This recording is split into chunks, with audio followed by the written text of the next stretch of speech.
Buen día, Andrea, nuevamente en nuestro espacio. Un gusto estar acá.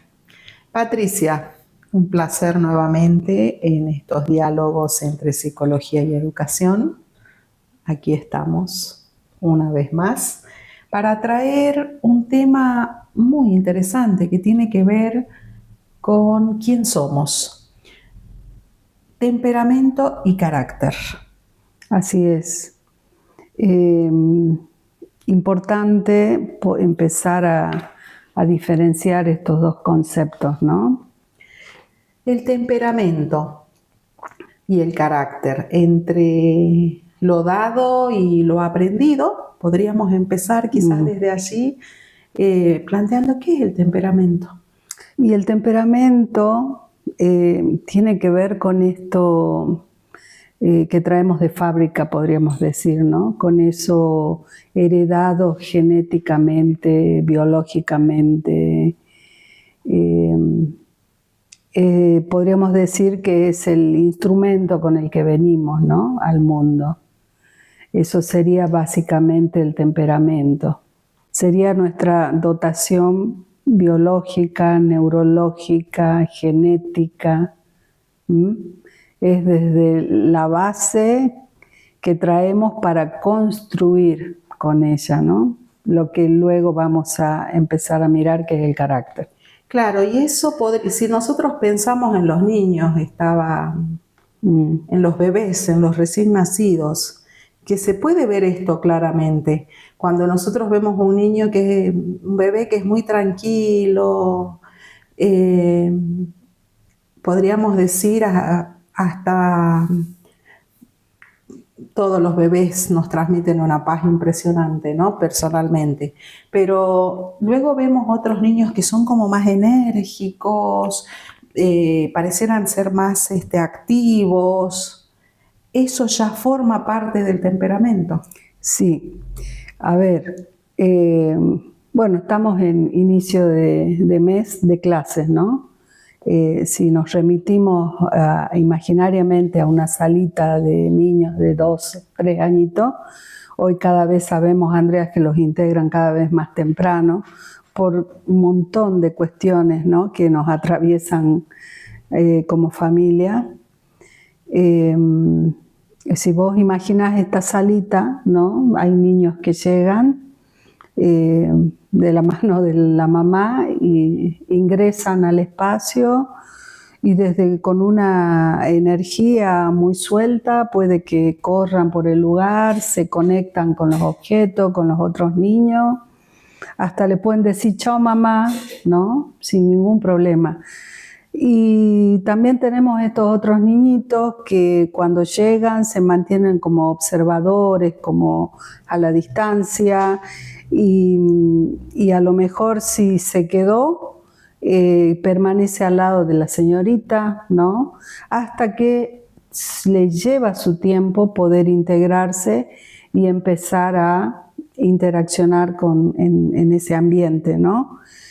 Y hay otros niños que a lo mejor llegan ya, ¿no?, en una actitud de no querer estar allí, llorando, entonces se va la mamá, el niño queda llorando, y entonces empezamos a ver estas diferencias ya sobre todo a estas edades, ¿no?, porque se muestra el temperamento todavía sin el revestimiento que proporciona después el carácter, ¿no? Del cual, sí, perfecto, ya vamos a ver esto justamente, cómo se construye el carácter.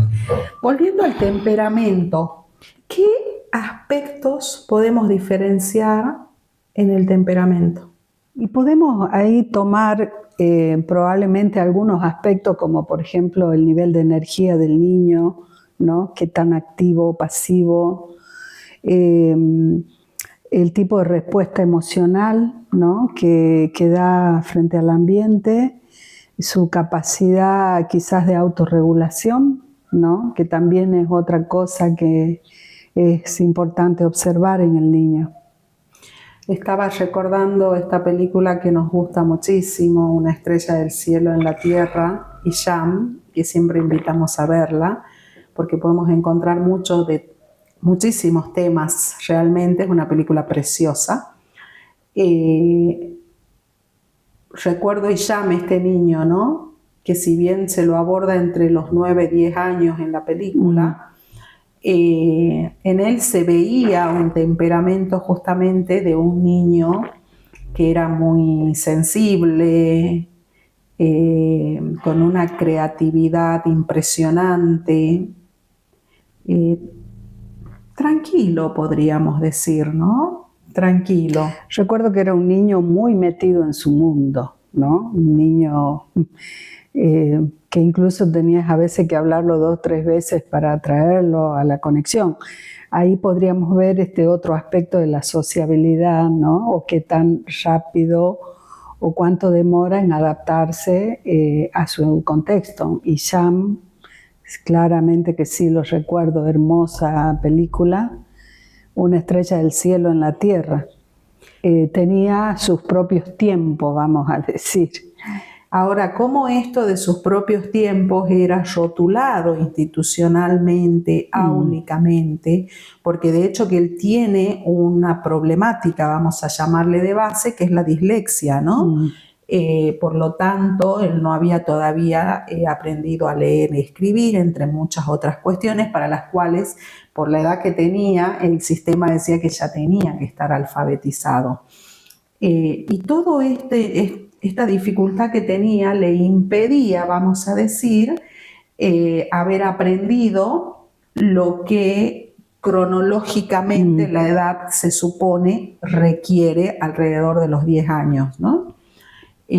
Presentando así otras problemáticas en la institución. Y esto nos lleva justamente, tanto que ya vamos a ir al carácter, como bien lo mencionaste, pero nos lleva a ver cómo el niño puede ser rotulado y patologizado desde la institución.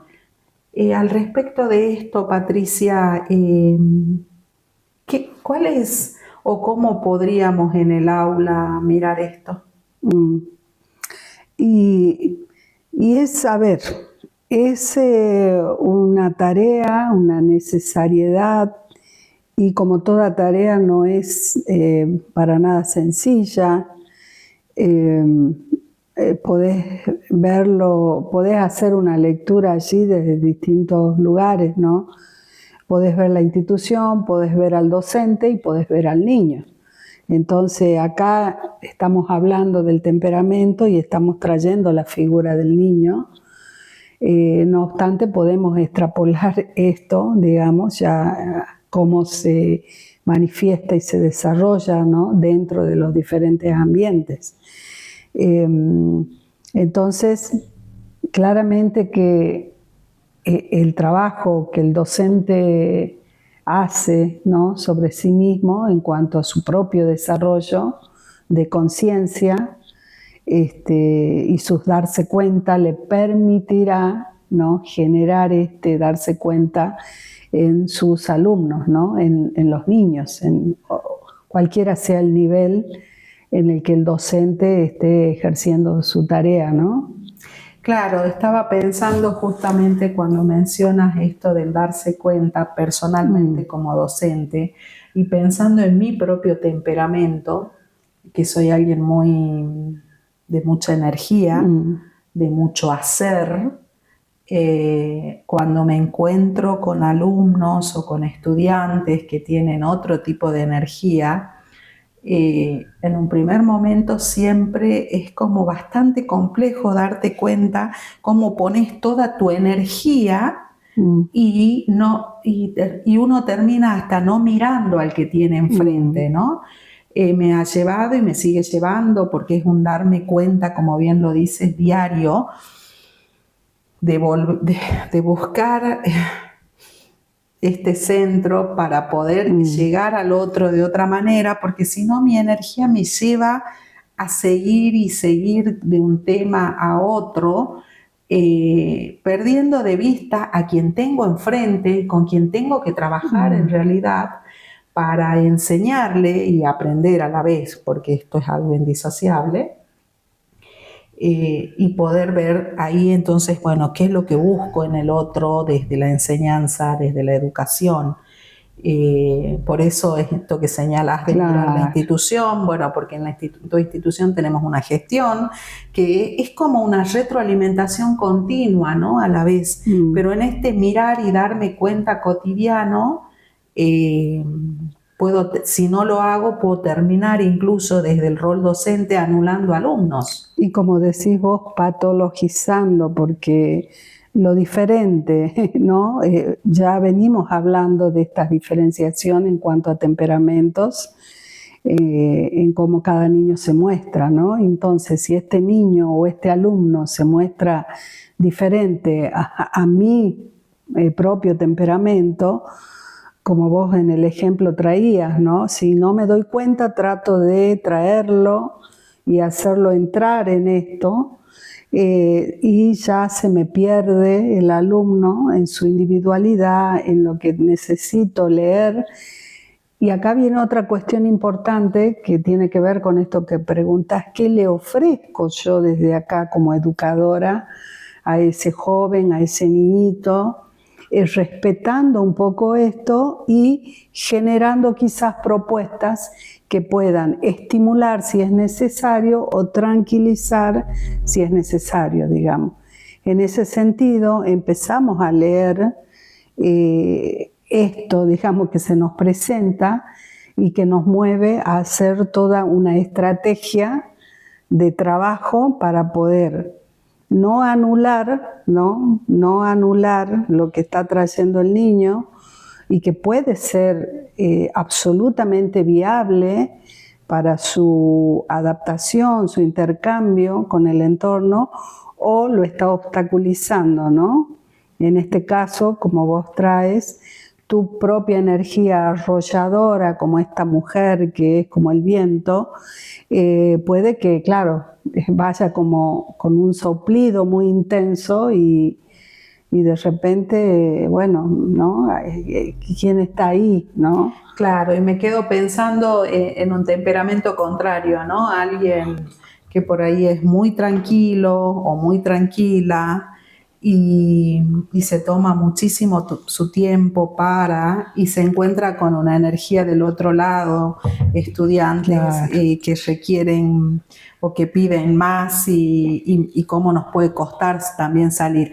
Creo que lo importante acá es que que me queda claro es esto del temperamento como esto que yo traigo conmigo al nacer, esta esencia, podríamos decir, inclusive. Fíjate, Andrea, a ver, bueno, nosotras hace rato que venimos con estos diálogos, algunos saben que somos hermanas y para los que no, ¿por qué digo esto? Porque nosotras hemos crecido en un mismo sistema, en un mismo ambiente, y hemos desarrollado caracteres diferentes.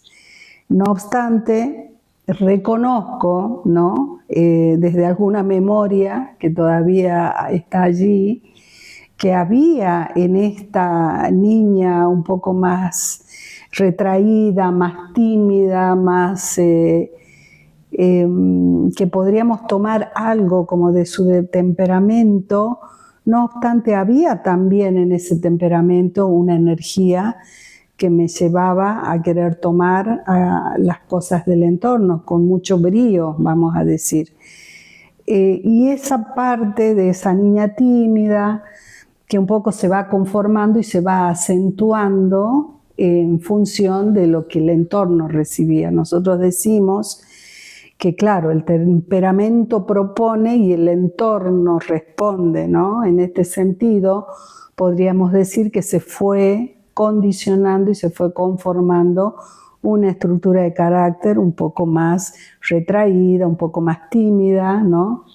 Esto, digamos, ¿no? Fíjate esta diferenciación en lo que hemos desarrollado, ¿no? Entonces podríamos decir claramente que el carácter es lo construido, es esa estructura que nosotros hemos ido formando a medida que interactuábamos con el ambiente, tomando como base nuestro temperamento. Y ya estamos entrando en el campo del carácter, ¿no? Podemos tomar algunos autores como te decía al principio, ¿no? Mucho se estudia y se aborda el tema del carácter, desde donde trabajamos, desde donde yo imparto, digamos, mi práctica y acompaño personas en diferentes procesos.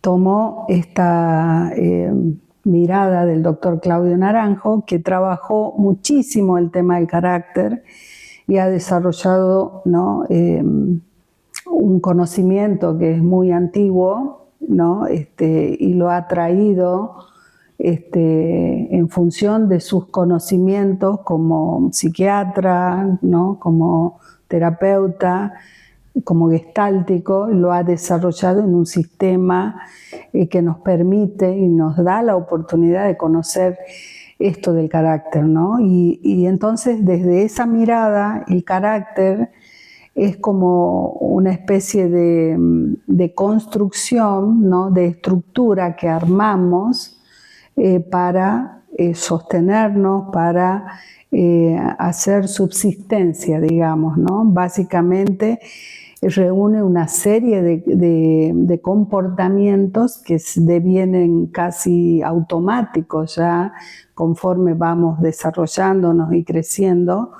Incluso en la etapa adulta es donde observamos estos automáticos bastante establecidos y rigidizados, ¿no? Entonces, en la etapa infantil esta construcción se va haciendo, ¿no? Desde muy temprana edad. ¿Podríamos decir entonces que el carácter viene a actuar como un sistema defensivo? De hecho, en la necesidad de ese organismo, de esa personita de adaptarse a ese sistema primario, en principio la familia y después extendido, claramente que sí, porque el niño hace conductas de ensayo y error, y se va quedando con las conductas que son mejor recibidas por ese entorno. Entonces, de una especie de abanico de conductas va reduciendo, e incluso ahí queda el temperamento atrapado o estimulado, ¿no? Según qué es lo que empieza a desarrollar luego como conducta superadora. Hace rato mencionábamos esta cuestión de la autorregulación del organismo y tiene que ver esto, un organismo intentando autorregularse en ese entorno. De esta manera es que adopta conductas y va conformando como su estrategia de supervivencia que deviene en una serie de estructuras defensivas. Decimos estructuras defensivas porque son conductas que tienen que ver con un aprendizaje de lo que hago yo para sostenerme allí. ¿Y qué es sostenerme? ¿No? Si tengo que resolver situaciones, voy al frente, o si huyo de las situaciones, me retraigo. ¿No? Son todas maneras de protegerme en ese contexto donde todavía, Andrea, no tengo los recursos ni las herramientas que la conciencia luego, ¿no? Me permite a mí empezar a mirar toda esta batería de comportamiento y empezar a trabajar sobre ellos, ¿no? Estaba recordando que en algo que trabajamos en otro diálogo y que lo retomamos hoy, que cuando mi padre me decía que ir contra mí era como ir contra el viento, he reconstruido mucho, ya llevo años reconstruyendo muchas cosas y entre ellas cómo era yo de niña. Y yo de niña era una niña muy enérgica. Pedía las cosas con mucha fuerza, ¿no? De hecho, que cuando yo jugaba, pasaba corriendo por al lado de alguien y me lo llevaba puesto, dirían mis padres, ¿no? Por la fuerza de mi cuerpo, desde mi estructura ósea, pero desde la energía que vibraba en mí, si lo llamamos de esta manera. Claro, y nuestro padre era un hombre poco afectuoso o nada afectuoso, producto de su historia también. Eso no es algo que hoy yo lo cuestione, lo comprendo. no era un hombre de sentarte en su falda, de hacerte cariño, de decirte te quiero. Para nuestro padre, decirte te quiero era que tuvieras un plato de comida en la mesa, o necesidades básicas satisfechas que él no las había tenido. Aprendió a amar de esa manera, hoy lo sé.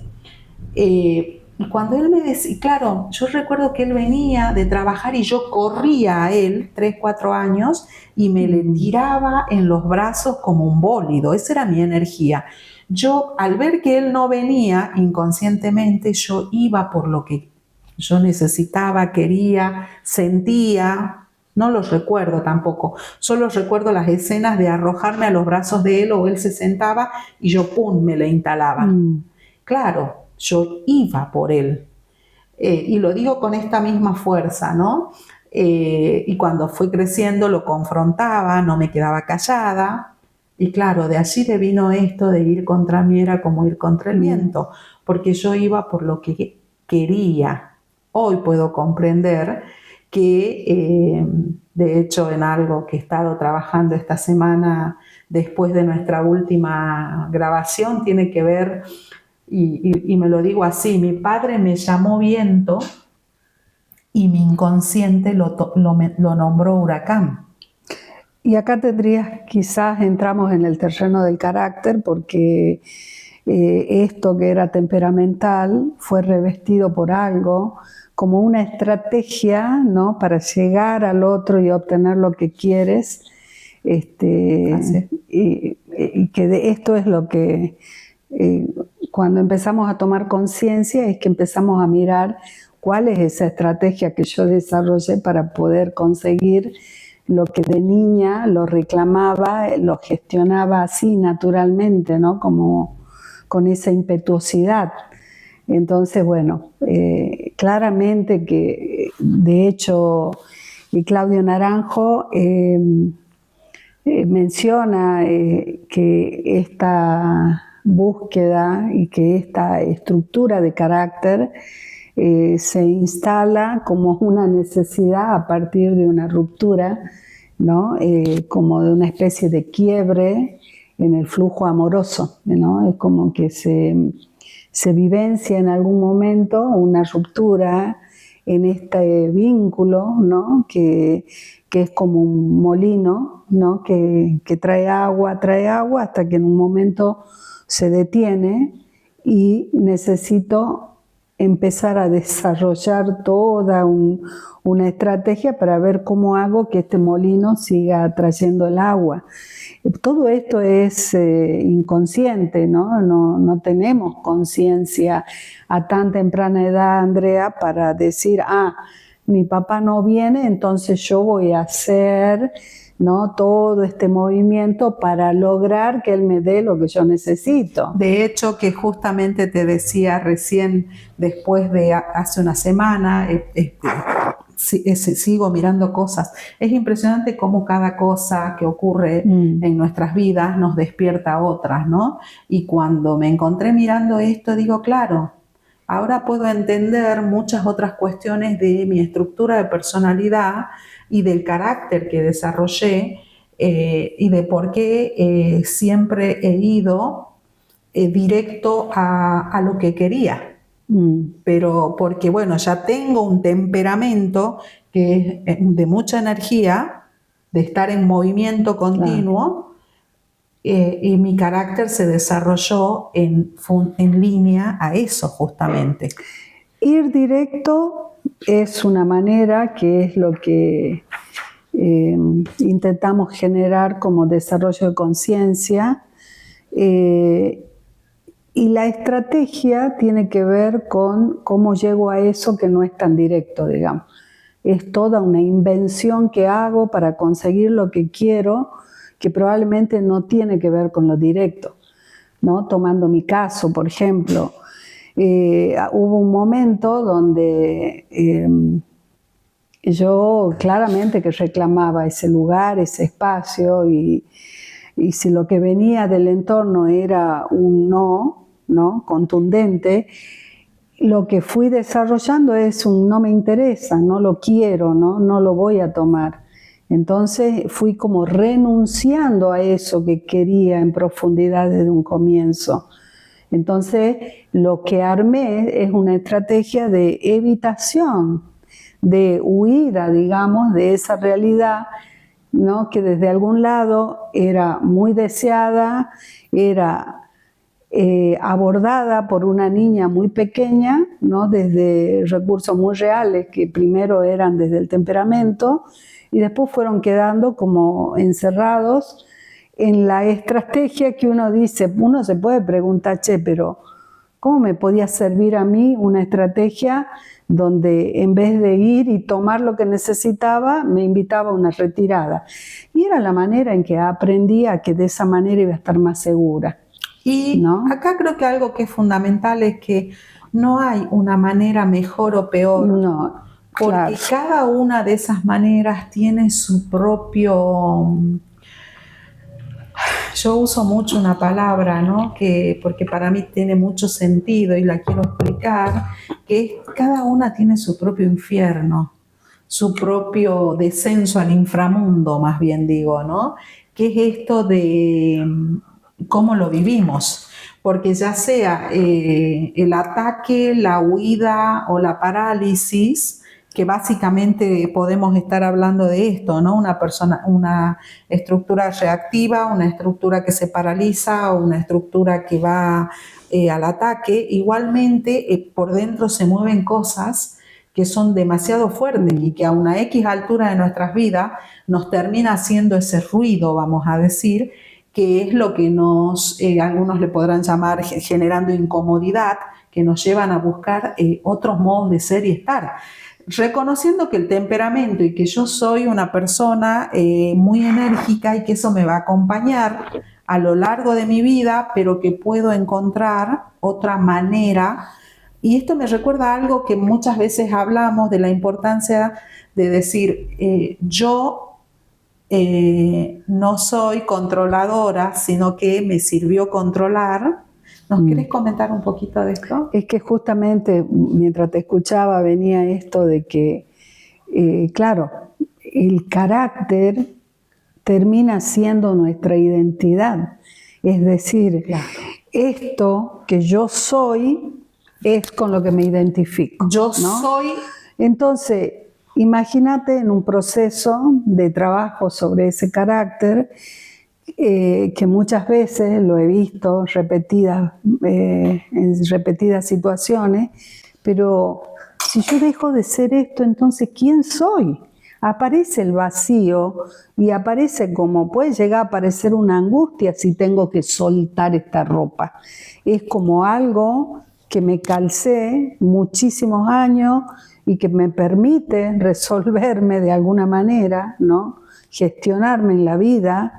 Y que ahora me doy cuenta que me trae problemas, porque no me resuelve hoy. Hoy quizás le resolvía a la niña, ¿no? A la niña le resolvía hacer pataletas, llorar, dar portazo, miradas fulminantes.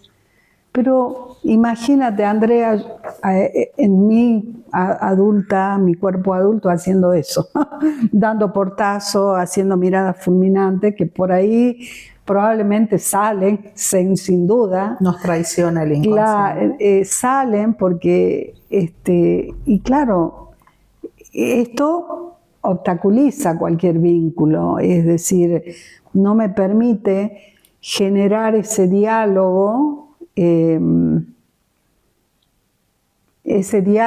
con quien está como al frente para resolver un conflicto. Yo doy el portazo, hago toda esta conducta impulsiva, reactiva, y es esto que empiezo a mirar y digo, bueno, a ver, ¿qué cosas necesito hacer diferente?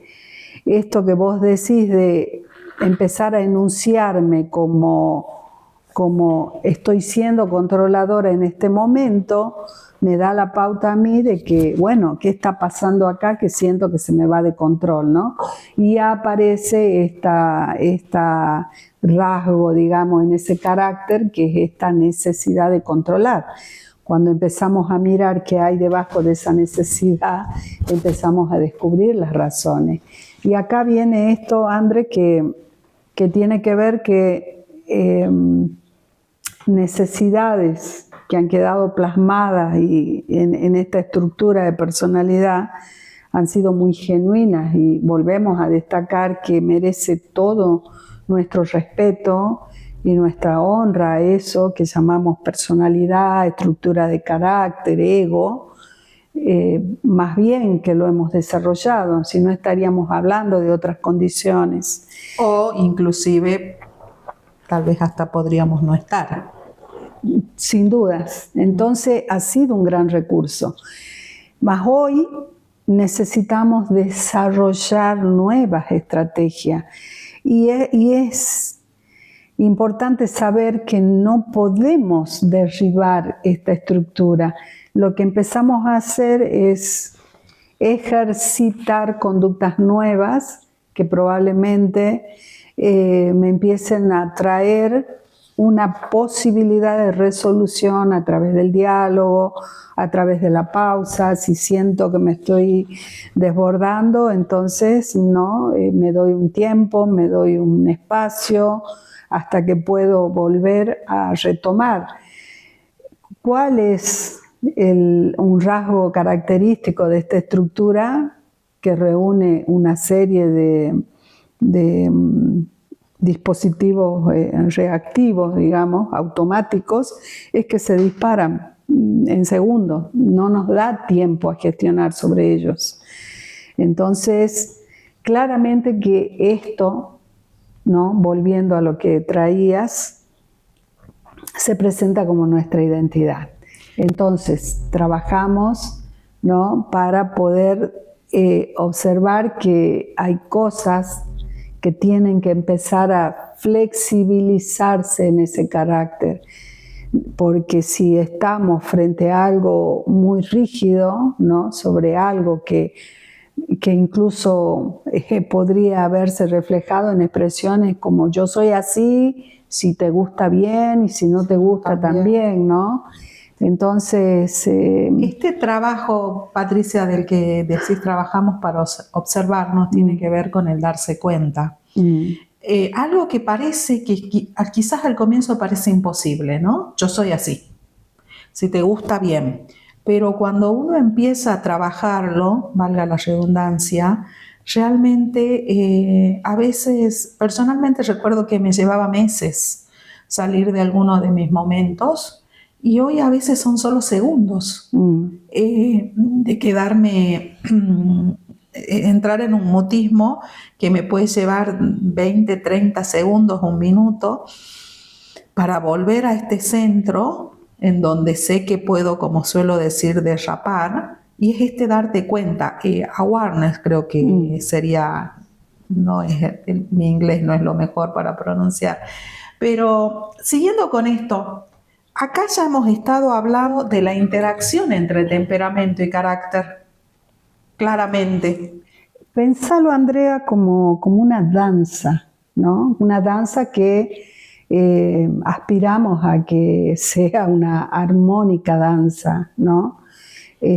Donde hay un temperamento que propone algo al ambiente y tenemos un ambiente que responde. ¿Me recuerdas a una película de los 90, Danza con Lobos, con Kevin Costner? ¿La recuerdas? Sí. Interesante, sí, porque precioso. ¿por qué me recordó esto que estás diciendo de la danza? Porque en esta película vamos a ver al personaje explorando una transformación personal, justamente.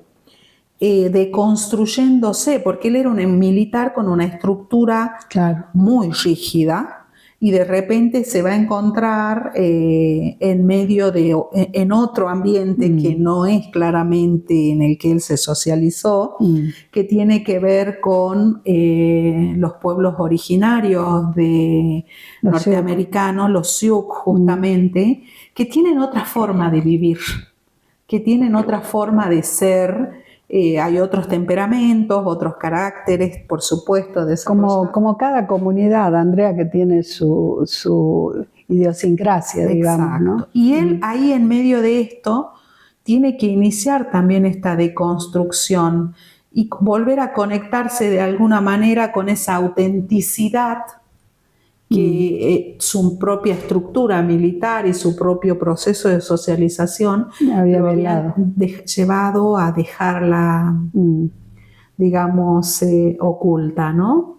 Sí, entonces esto sería un ejemplo de cómo se puede, por necesidad de readaptación, flexibilizar el carácter, porque si este protagonista en esa historia no gestionaba su carácter de esta manera, no sobrevivía, ¿no? Porque necesitó adaptarse, ¿no? Necesitó tomar esos colores, esas formas para poder, no diríamos, a ver, no solo adaptarse a esa comunidad nueva que en un principio la vivía como hostil, sino que en esta transformación fue tomando algo tan de mucha profundidad que fue nutriéndolo a él también. Y esto me deja ante otra pregunta, ¿no? ¿Se puede cambiar el carácter o se puede flexibilizar? Se flexibiliza, Andrea, no lo podemos cambiar. Yo hace rato mencioné que el carácter es como, muchas veces traigo este ejemplo, bueno, los que nos escuchan se darán cuenta que las películas a mí me encantan, bueno, a Andrea, y han sido un recurso mucho tiempo para trabajar en educación y seguimos mirando, ¿no? Desde lo educativo, desde la psicología, porque en cada filmografía vemos el desarrollo de los caracteres humanos. Y tenemos muchísimo, ¿no? Nos permiten mirar esto. El carácter permanece allí como el Terminator de metal líquido, ¿no? Se desarmaba con el calor. De hecho, esto sucede en los procesos, era muy recurrente esta sensación de abrir el corazón, desarmar por un rato el carácter en un proceso intensivo de varios días de trabajo, ¿no? Con otras personas, y salir de ese ambiente donde había amor, calor, compañía, contención, y volver otra vez a la vida cotidiana era como que ese Terminator que se quedó líquido empezó a armarse de vuelta. Entonces el carácter tiene esta manera de presentarse. Podemos mirarlo, podemos aprender de él, podemos ver cómo se desenvuelve en nuestra vida, y frente a eso la opción que tenemos, Andrea, es experimentar con conductas nuevas. ¿Qué sucede con esto? Es que si voy por lo nuevo, todo mi organismo y mi sistema aprende una nueva forma. Es como decir, y si yo hago esto distinto, a ver qué va pasando. Y ahí voy inscribiendo, no solo para mi cerebro, un camino nuevo.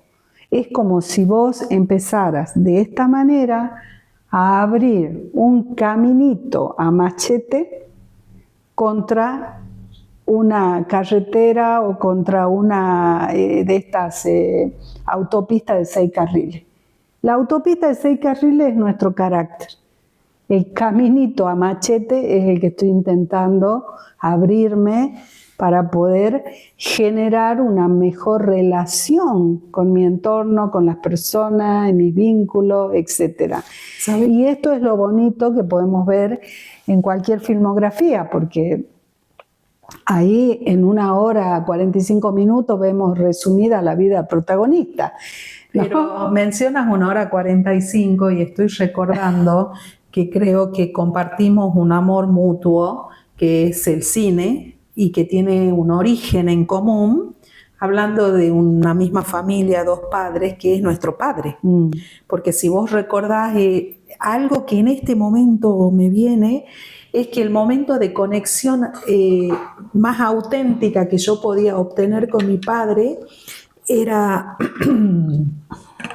estar tendido sobre la cama mirando una película, porque si había algo que él amaba era el cine, o tirar en verano un colchón en el piso, algo que en el norte hacemos mucho en los días de calor, y ponernos a mirar películas. Él era algo que, eso era algo que él disfrutaba muchísimo, ¿no? Y de ahí creo que viene esto que compartimos en común y que no solo nosotras, nuestros otros 2 hermanos, más allá de los géneros que nos guste a cada uno, compartimos los 4 lo mismo, el mirar esto, ¿no? Porque eso creo que lo mamamos, como decimos en el norte, de nuestro padre. Y así como lo estás trayendo, probablemente haber desarrollado una relación amorosa, ¿no?, con la filmografía es como una evocación de ese momento de amor, ¿no? Es muy probable, es muy probable que sea eso, porque yo me recuerdo tendida mirando y hablábamos de las películas con mi padre. Bueno, me vino ese recuerdo. Y también estaba pensando en esto del ensayo y error que mencionabas, con todas aquellas, para deconstruir este carácter, que no lo podemos cambiar, pero sí flexibilizar. Se me estaba ocurriendo personalmente con respecto a la alimentación. Yo que tengo un gran conflicto con la alimentación, me doy cuenta de que cuando como saludablemente, mi cuerpo lo vive de otra manera. Mi cuerpo no solo lo agradece, sino que me empiezo a desinflamar, me siento ágil, ya no tengo esta neblina mental y muchas otras cosas, pesadez, inflamación. Y cuando doy el mal paso, como la canción infantil, me es mucho más fácil volver, porque mi cuerpo recuerda lo bonito que se siente cuando como saludablemente, a cuando ingiero muchas otras comidas que me inflaman y que me hacen daño, ¿no? Creo que esto es parte de este ensayo y error, y en el darse cuenta que hay un momento en donde vos decís, podés volver a caer, pero volvés a salir mucho más rápido porque te das cuenta. Lo que estás trayendo, Andrea, creo que también derriba un mito o una creencia o una idea loca de que cualquier trabajo, no importa en qué contexto lo tomes, te va a cambiar y vas a hacer otra, ¿no? No vamos a hacer otra.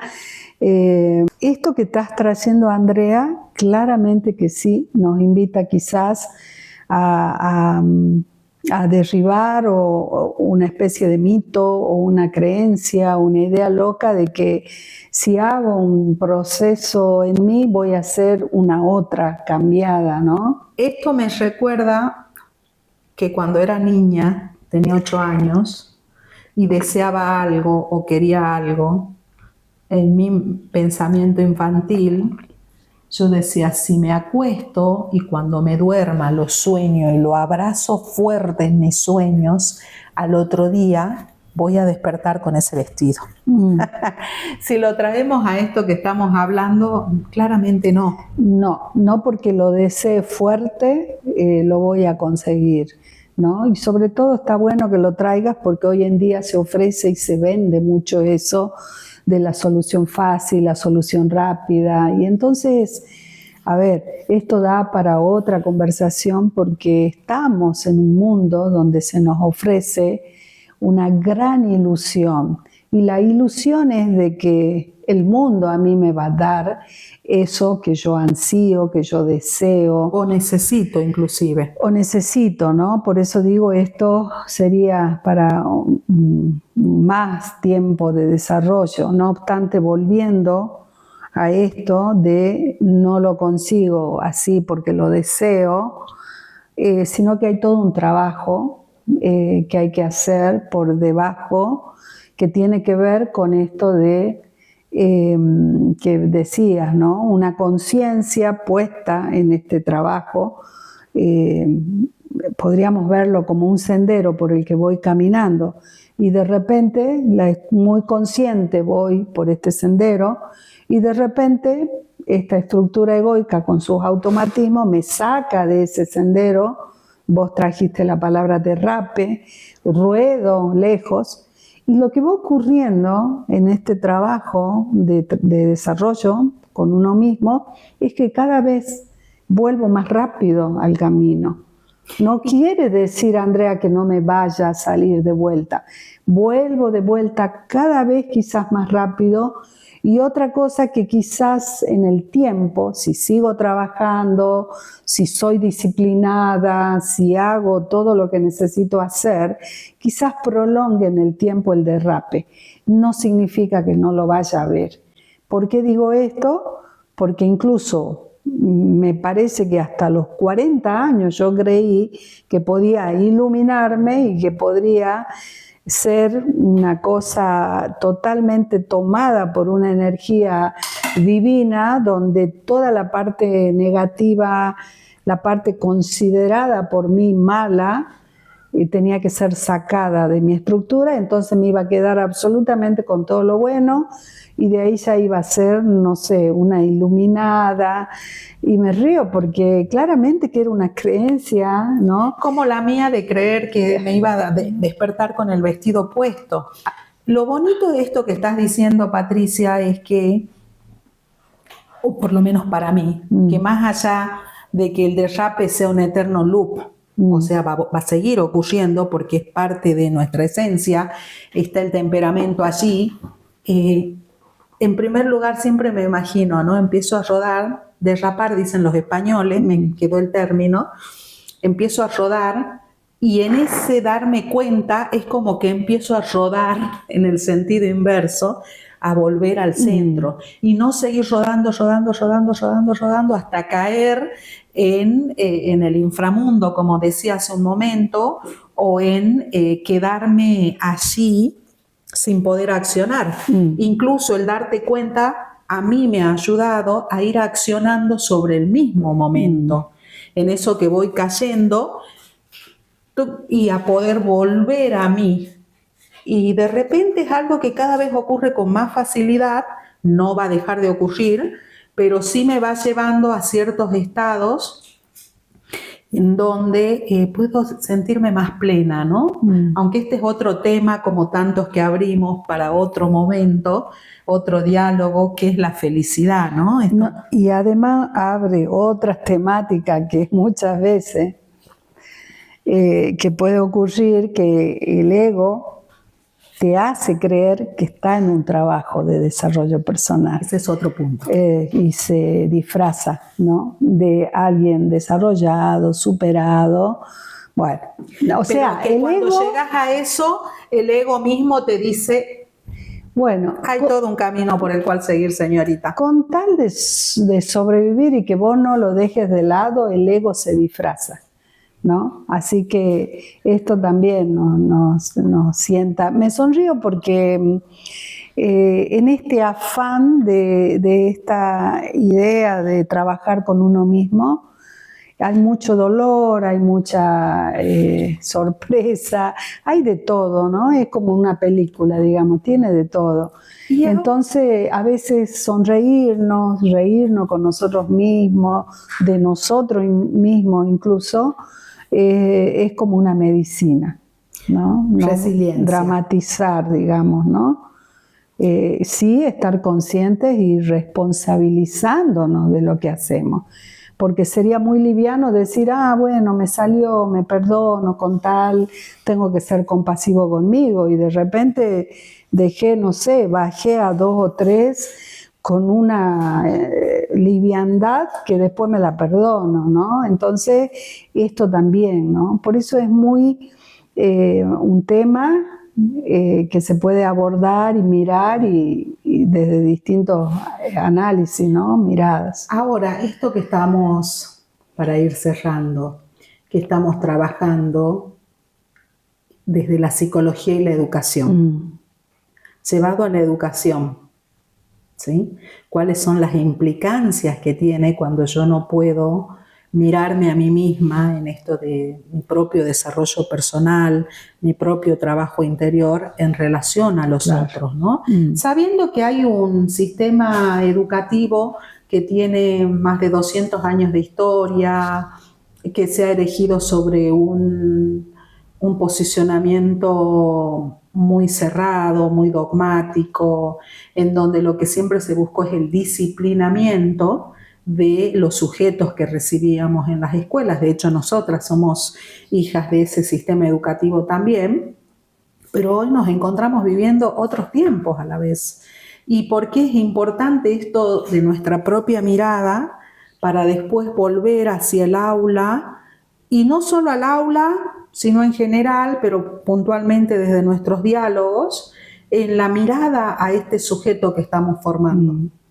Importantísimo, es decir, por ahí mi afán me lleva como a hablar mucho, pero bueno, estoy en mi campo, es el acompañamiento, es la psicoterapia, y claramente que estamos acá en este diálogo entre educación y psicología, y sin duda que es tal cual. De hecho, Claudio Naranjo tiene un libro escrito que se llama Cambiar la educación para cambiar el mundo, ¿no? Y así plantea, ¿no?, estos tópicos. Qué importante que es trabajar en uno mismo para poder generar un entorno de mayor salud, ¿no?, para estos niños que van formándose en torno a lo que les ofrecemos. Entonces, mira, Andrea, si no va a ser importante poder hacer esta lectura. No es tan sencillo, porque vos lo dijiste, ¿no? Hay instituciones educativas que tienen como una línea que baja desde la dirección hasta la ordenanza, y que muchas veces, si es muy rígida, no permite muchas veces esta flexibilidad como para repensarse, ¿no? Puede ser muy rígida, puede ser muy a lo francés, laissez-faire, dejar ser, dejar hacer. Claro. Puede ser muy burocrática. También. Y también puede ser de concertación. La concertación en el estilo de gestión vendría a ser, podríamos decir, el equivalente a esta flexibilización entre la danza del temperamento y el carácter del que estamos hablando, ¿no? De hecho, que es muy importante. Nosotros en la provincia de Tucumán, que es de donde nosotras vivimos y hacemos este trabajo, se enfatiza mucho en las escuelas el trabajo con la pedagogía del cuidado. Y que la pedagogía del cuidado busca mucho de esto que estamos hablando hoy, que es el cuidado de uno y del otro, de los otros y de todos, ¿no?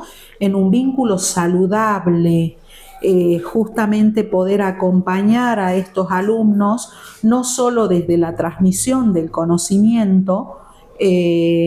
Paulo Freire, un pedagogo brasilero que es como el emblema máximo a nivel latinoamericano de lo que es la pedagogía de la liberación, y de lo que fue el trabajo con la humanización de la educación. Podemos situarlo en un diálogo, fueron contemporáneos, no sé si alguna vez se conocieron, pero en un diálogo a nivel ideológico desde lo que plantea de hecho Claudio Naranjo, ¿no?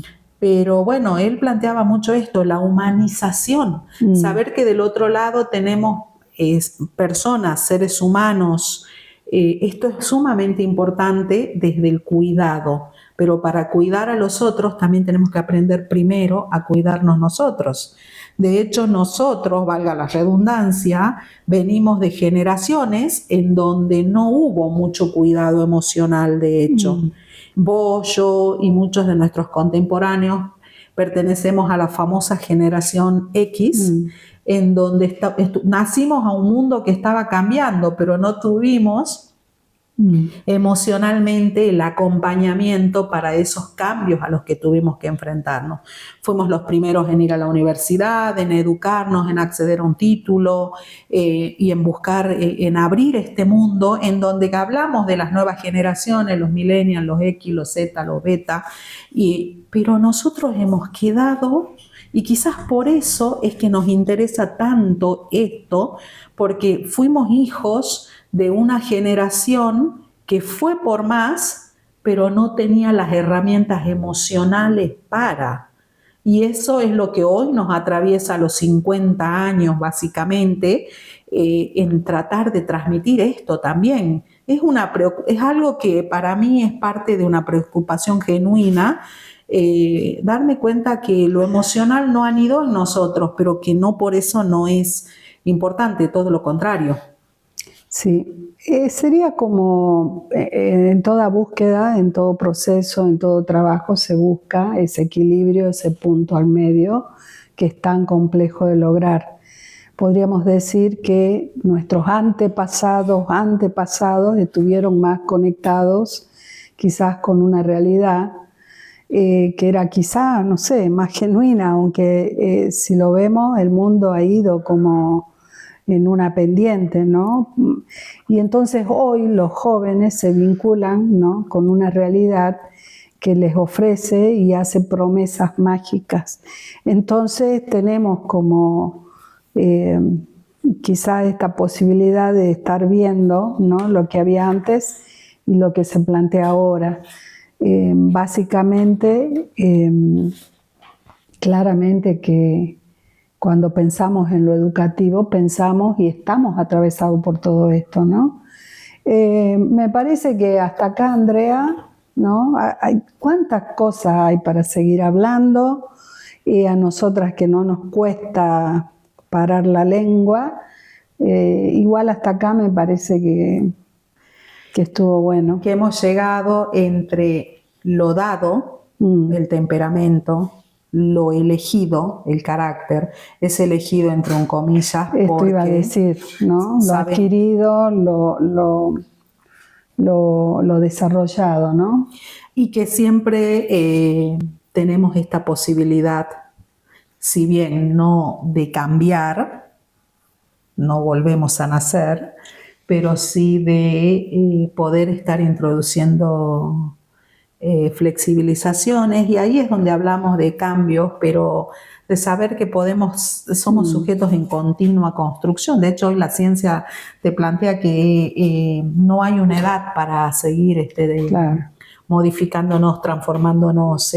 Desde la neuroplasticidad. Exacto. Bueno, no abramos otro tema porque nos vamos a igual está bueno, ¿no? Porque hay mucha tela para cortar, como diríamos. Así que como siempre les decimos, si hay algo de todo esto que hoy hemos traído y en cada uno de nuestros diálogos que les interese conocer un poco más, que nos lo dejen y bueno, será motivo de otro diálogo. Bueno, muchas gracias, Andrea. Muchas gracias a todos y será hasta un próximo encuentro.